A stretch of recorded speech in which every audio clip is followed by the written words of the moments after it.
Bonjour à tous, bienvenue dans ce nouveau tutoriel de pastel sec. Aujourd'hui, je vais vous montrer comment réaliser de l'herbe. Et pour cela, je vais utiliser le tableau des deux bergers des Shetland que j'avais publié il n'y a pas très longtemps.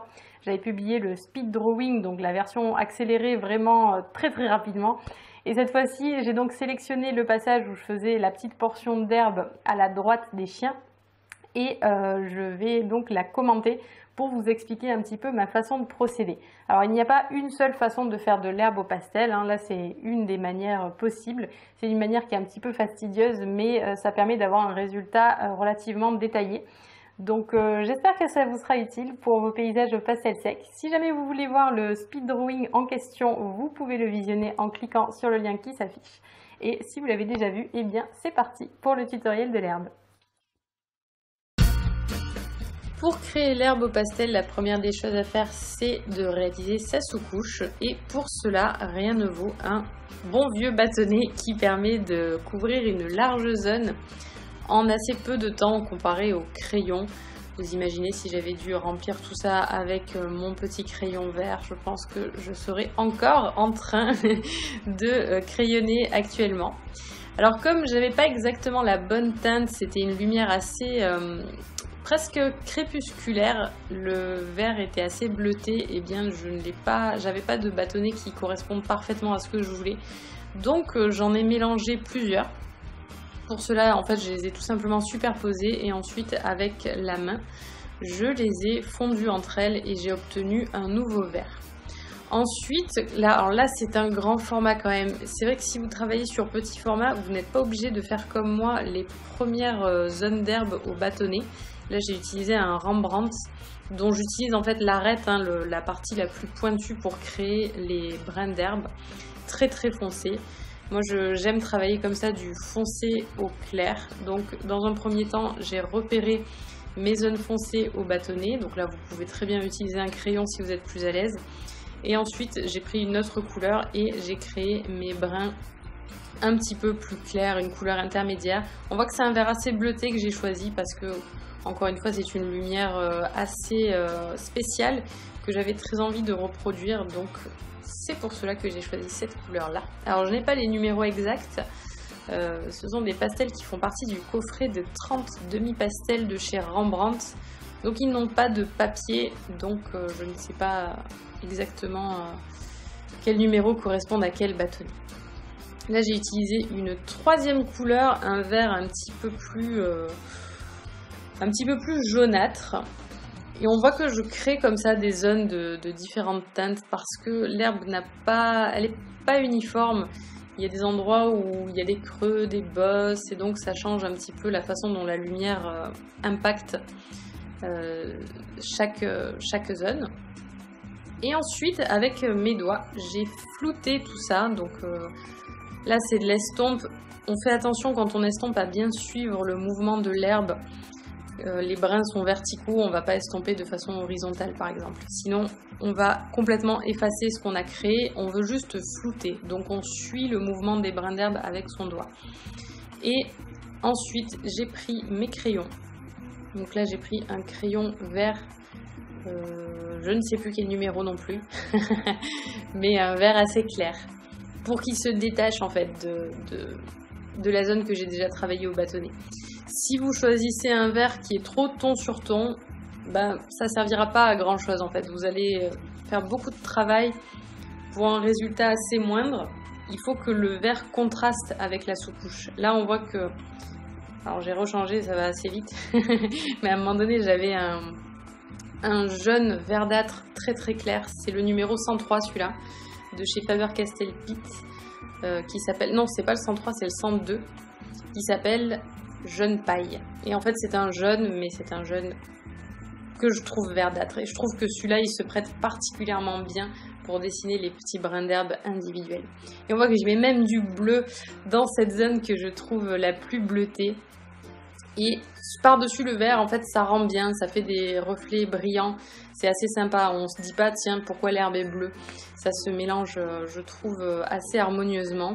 Et dans l'herbe, vous pouvez même utiliser du jaune, ça passe très bien parce que les couleurs s'impactent les unes les autres, en fait. Donc, il ne faut pas avoir peur d'utiliser d'autres couleurs que le vert. Ce qu'on peut dire aussi de cette herbe-là, c'est que les brins n'ont pas du tout la même direction en fonction des zones. C'est-à-dire que ça fait comme des espèces de vagues. Alors là, c'était un paysage avec une herbe assez longue. Et on peut imaginer que les chiens se sont assis ailleurs ou qu'il y a des gens qui sont passés, qui ont marché dans cette herbe. Donc, c'est pas des brins particulièrement verticaux et... Enfin, on voit qu'ils ont une histoire, ces brins. Il y en a certains qui sont allongés, d'autres qui rebiquent un petit peu. Donc, je trouve que c'est ça qui fait l'intérêt de cette scène. C'est ce qui m'a donné envie de les peindre de cette manière.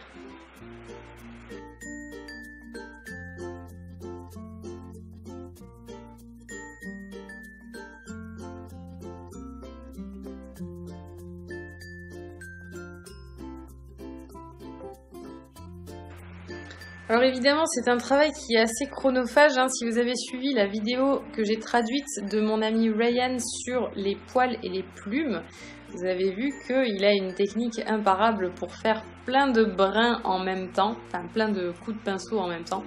Et malheureusement, au crayon, on ne peut pas faire ça. On est obligé de dessiner chaque brin un par un, donc là, il faut s'armer de patience. Et les faire tout simplement. Donc on peut faire des petites pauses de temps en temps quand on en a marre, mais c'est vrai que si on veut ce rendu-là assez détaillé, il n'y a pas 36 solutions. Alors là, il y a un moment assez intéressant, j'utilise du noir carrément pour créer des petites zones d'ombre. Alors évidemment, à côté du chien, ça a du sens, mais aussi à certains endroits de mon tapis d'herbe, là où j'ai envie de faire comme des creux en fait, de montrer qu'à cet endroit-là, l'herbe est moins dense. Non seulement ça va ajouter du relief au tableau, mais aussi en fait, comme je contourne les brins d'herbe, je remplis des espaces négatifs en fait. Et bien ça va être des zones qui vont apporter aussi du détail et donc un petit peu du réalisme. C'est quelque chose que j'aime bien faire et que je peux vous recommander. Après, vous n'êtes pas obligé d'utiliser du noir pur comme moi. Là, je trouve que ça y allait bien, encore une fois, avec cette fameuse lumière, mais vous pouvez aussi utiliser du bleu très foncé, comme par exemple l'indigo foncé numéro 157. Et là, j'utilise du blanc, après avoir utilisé du noir, pour donner de la brillance au brin d'herbe, pour vraiment créer du reflet. Je trouve que le blanc, c'est pas mal. Mais j'en mets pas partout, on voit que c'est vraiment juste une zone comme ça au milieu. J'essaie de garder quelque chose d'hétérogène, parce que c'est un peu ennuyeux en fait, les tableaux où il y a vraiment rien qui change, où chaque centimètre carré est le même n'importe où on regarde. Je trouve que ça c'est pas forcément, enfin en tout cas ce n'est pas l'effet que je recherchais avec ce tableau là. Donc j'ai trouvé ça plus intéressant de faire différentes zones de couleurs, pas qu'on s'ennuie. Et donc ensuite, je continue à apporter des nouvelles teintes, à enrichir tout ça. Là, on voit que j'ai pris un jaune qui est vraiment bien jaune. Et je crée de nouveaux brins d'herbe. Au fur et à mesure, en fait, je rajoute du détail, des superpositions. Et c'est ça qui, au final, donnera l'impression qu'on a cet épais tapis d'herbe qui est vraiment sympa, je trouve, dans ce tableau.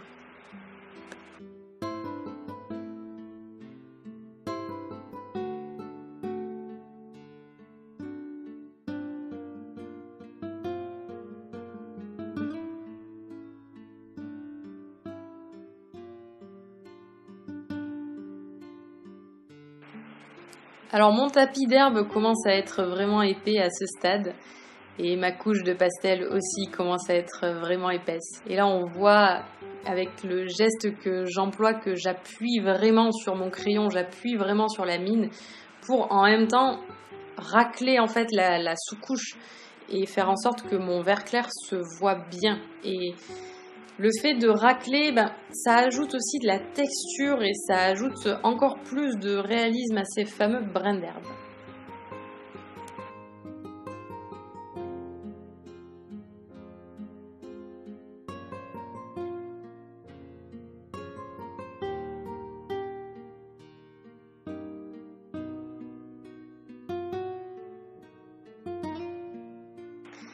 Donc en résumé, comme vous pouvez le voir, cette portion, c'était un travail de patience. Faire l'herbe de façon détaillée, c'est un travail de patience.